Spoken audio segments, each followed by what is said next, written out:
Today we are halfway through our previews for the 2022 MLS season. We're going to take a look at the newest rivalry in MLS, Atlanta United and Charlotte FC, as well as 2/3 of the Texas Derby. We're going to take a look at Houston and Dallas. Alright, so we're off and running here on season preview number 4. Atlanta, Charlotte, Houston, Dallas are on the menu today.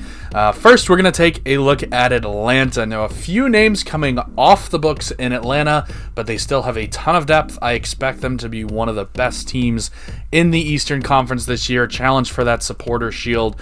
This has a really good collection of talent in Atlanta. So we're going to get right into it. Transfers in. Thiago Almeida is the huge one. Everybody very, very excited about him. I do want to kind of suppress those expectations a little bit because, again, guys, it takes a little while for people to adapt to the MLS, to the travel, to the physicality. So don't be surprised if Almeida doesn't come bursting onto the scene in the MLS. And then Gutman, I kind of struggled on whether to put him in or not. He was at Atlanta before, season-long loan out to Red Bulls, but he did play for Red Bulls. So I think a lot of you guys might think he's a Red Bull player. He's coming back to Atlanta, projects to be the starter there, so I included him in the transfers in.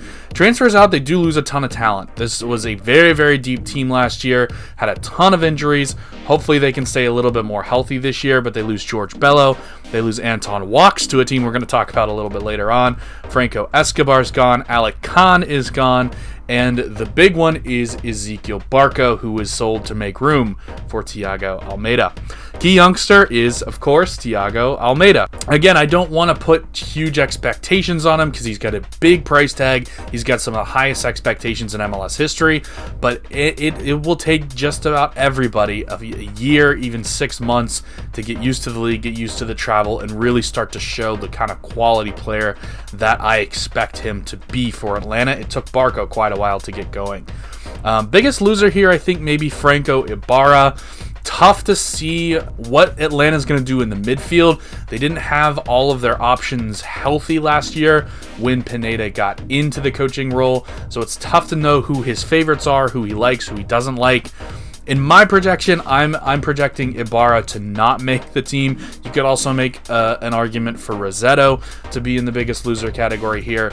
They've got really 4 midfielders that really are only going to fight for 2 spots because the front 4 pretty much have to be in there every game. There could be a little bit of rotation, so we could see a few more of those guys at times, but especially in big games, those front 4 are probably going to be locked on. Now, this is not going to be how their team looks to start the season.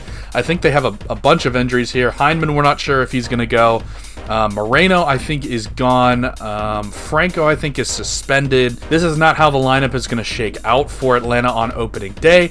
But as we go forward and we start to get everybody healthy and not suspended, I think this is how it looks. So Guzan is the goalkeeper.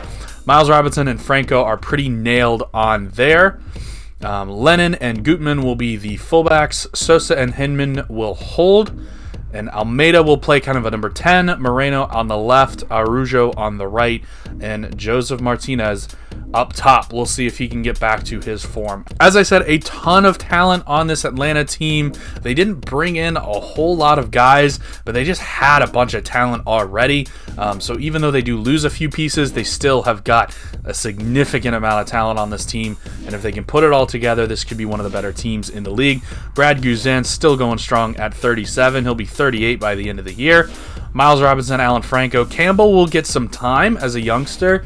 He's the clear third center back, and I think at times they may even play with 3 center backs.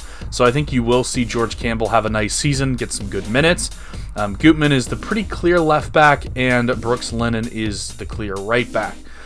Sosa, Ibarra, Hinman, and Rossetto are the pretty clear front 4.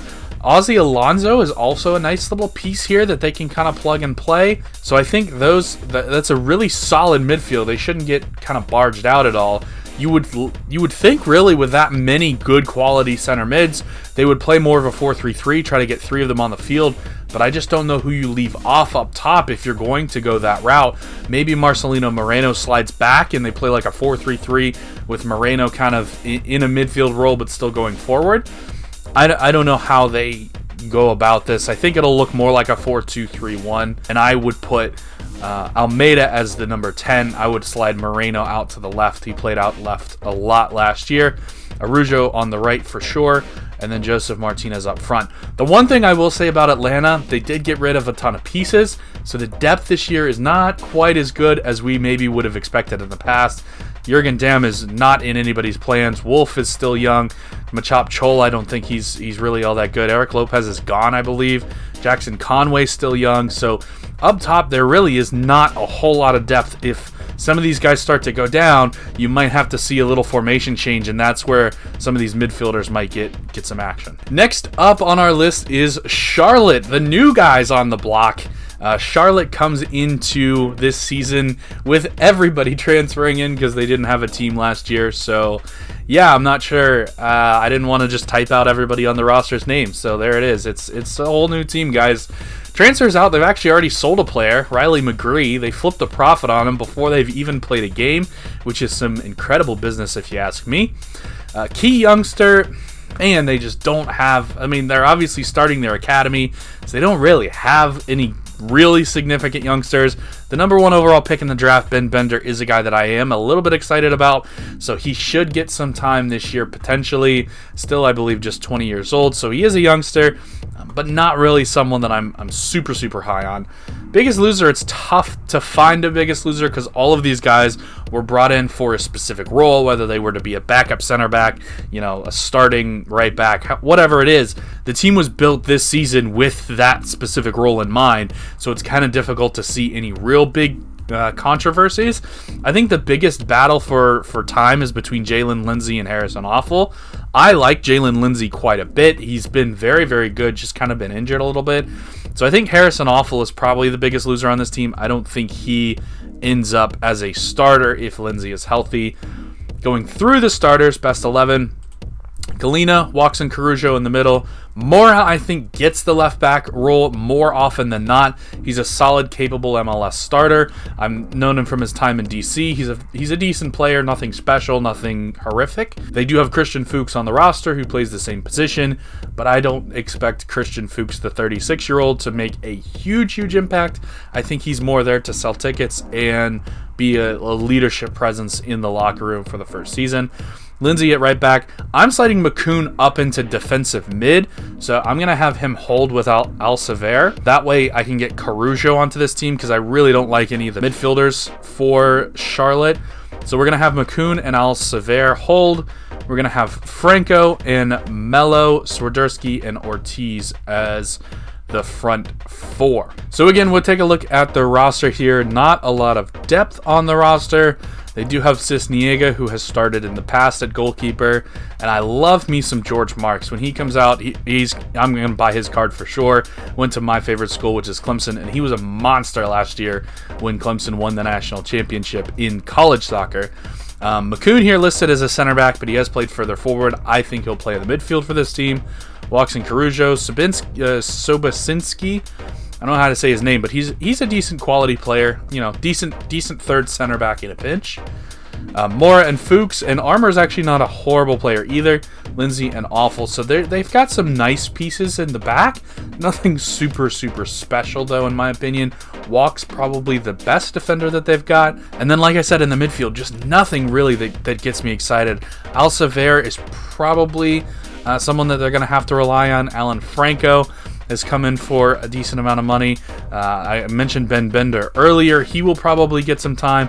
Bronchio's not bad. Ruiz is not bad, but I just don't love this midfield. And then up top, again, just not a ton here, right? Mackenzie Gaines had, I think, 1 goal at Austin before he was picked in the expansion draft, so I don't know if he's really ready for a big-time role. Ortiz comes in. Swiderski comes in. Reyna's a decent piece. He may get some time. I liked Kyle Holcomb, but generally the college guys need a little bit of time. And then Vinicius Mello is probably their biggest signing. They're going to expect him to play a pretty big role on this team.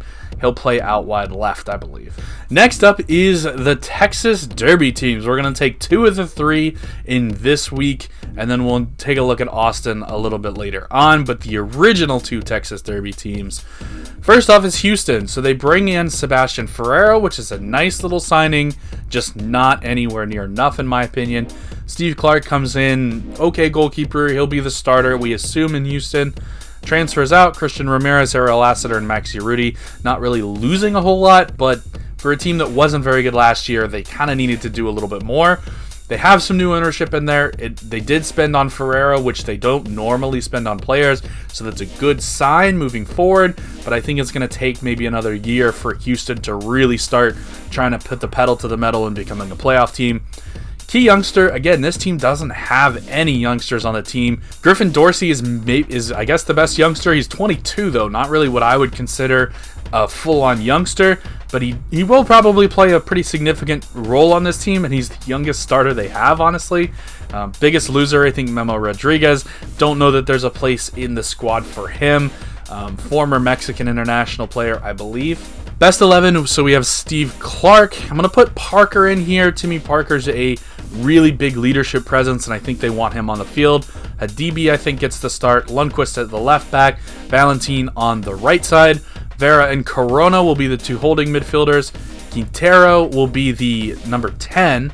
Dorsey and Picault will be the wingers, and Ferreira will be the number 9 for this team moving forward. Taking a look at the overall roster, again, not a lot of depth on this team. Parker's good. Hadibi is also pretty good. Steres is not a horrible player. He might get some time as well. The left back spot is really interesting with Lundqvist, Zika, and Junqua. All of those guys could potentially play in this team. Right back, I think, is probably going to be Zarek Valentin, one of the leaders of the team, so I would expect to see him out on the field. In the midfield, Matias Vera is probably the one that's nailed on. The other one, I think, probably Joe Corona, although Serin has a case to be made that he could also be in that running. Derek Jones is also a nice piece. Ian Hoffman maybe gets a little bit of time. I can't see a whole lot of time here for Memo Rodriguez. I think Memo probably ends up being the backup to Fafa Picault for most of the season. So if something happens to Fafa Picault, maybe Memo gets his chance at that point.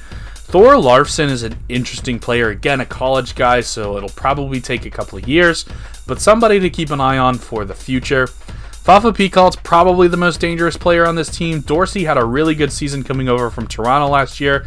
Pasher had a good season in limited time, but I think they signed Ferreira as that big money signing, so I expect him to be up top for this team.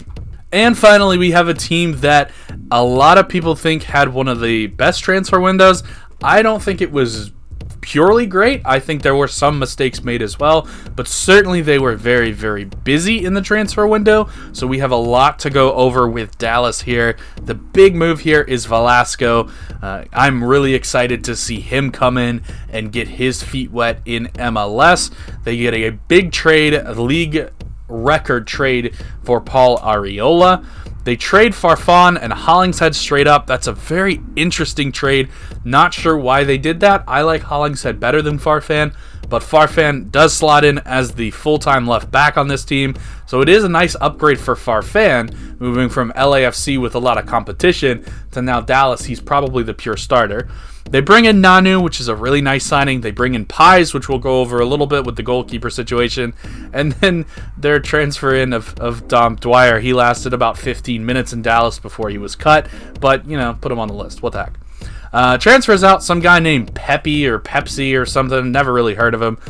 They lost Brian Acosta, who was a DP for them.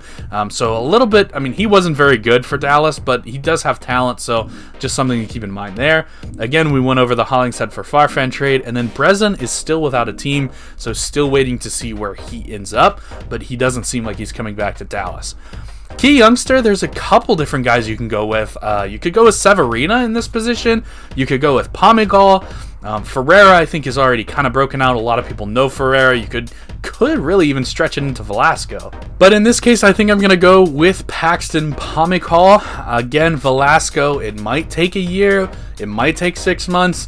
We don't want to throw all these expectations on these kids coming in, especially a 19-year-old coming in from overseas. I think he'll be a star at some point in the league, but this year, the key youngster And a guy that I really expect to break out in a pretty big way is Paxton Pomykal. He'll move to his natural position, hopefully this year. He's been playing on the left wing a lot for Dallas. Doesn't really look comfortable there. If they move him back into the middle, he's a lot more dangerous, and he can really provide a lot more chances. Biggest loser, you could go Jader O'Brien, which I did here, or you could go Franco Jara, but in this case, I'm going to go Jader O'Brien just because he had a little bit of a better season last year, and I think both are kind of in the same boat. I think they're both kind of coming off the bench a little bit. They'll obviously rotate in and start as well, but as far as best 11, I don't think they make it into that. As for the best 11, the age-old question, Pies versus Mauer. Nobody knows the answer to this. Let's be honest. It's a total toss-up at this point. Jimmy Mauer is still a solid MLS goalkeeper, so Pies will have to win this job. He's not just going to be given this job. He didn't transfer in to be the starter 100%. I think it's Mauer's job, at least at the start. If he starts to struggle at all, I'm sure we're going to see Pies. And if Dallas is not in the playoff race, which I expect they'll be a little bit closer to the playoff race this year, but if they are, for some reason, not in the playoff race, we will definitely see Pies. They want to know what they are potentially buying in Pies. They're looking for that successor to Mauer, but they still have Mauer. So I think to start the season, we're going to see Jimmy Mauer. In the middle, another tough decision. We're going to go with Nkosi Burgess. Some places he's called Nkosi Tafari. And then we're going to go with Matt Hedges in the center back. Farfan, like I said, moves into a decent spot as the new left back on this team. Nanu as well will play significant minutes as a starter. Quignon had a lot of minutes last year. He is one of the few starters coming back in the midfield. And then this is where I kind of took a little bit of liberty, and this is kind of where I pushed what I would do onto this team. I want to get Severina some minutes because I think he's a really, really decent player. So I'm going to put him next to Quignon here. And then I'm going to push Pomykal up to that number 10 role, and I'm going to push Jesus Ferreira up to the number 9. Velasco and Areola will probably be the wingers on this team. And then Jader O'Brien and Franco Jara will also contribute to the Dallas squad. Taking a look at the Dallas squad, obviously the Pies-Mauer debate rages on. Don't know that we're going to get a definitive answer. This could be back and forth all year as well. But again, I think Jimmy Mauer probably gets the start. Jose Antonio Martinez is a decent player. He could push either Hedges or Tafari for minutes. But Hedges being the captain, Tafari I think is their best center back. So I think Jose Antonio Martinez is the third option at center back. Left back will be Farfan. Nanu will be the right back. I think that's pretty easy. Quignon was one of the holding midfielders. Cirillo has an argument to be in that midfield as well. But I think I really like Severina just as a player, and I think he breaks out this season. So I want to see Severina as that other holding midfielder. And then again, we're going to push Jesus Ferreira up to the number 9 and let Pomykal play the number 10 spot. And then going forward, we have Velasquez, who's great. We have Sean, who's great, but I don't know that there's a spot for him. We have Paul Areola, who comes in as the biggest trade in MLS history. We have Jader O'Brien, and we have Franco Jara. So they have a bunch of different options moving forward. This is a nice Dallas team, nice collection of talent. We'll have to see them put it all together because they've had a ton of talent for years and years and years, but have never been able to put it together as a team. So I want to see them really have that chemistry and come out of the gates really, really hot in order to start believing in Dallas. That is it for the video today. We are halfway through our season previews. Don't forget to like and comment on the video. Until the next time, Vamos United.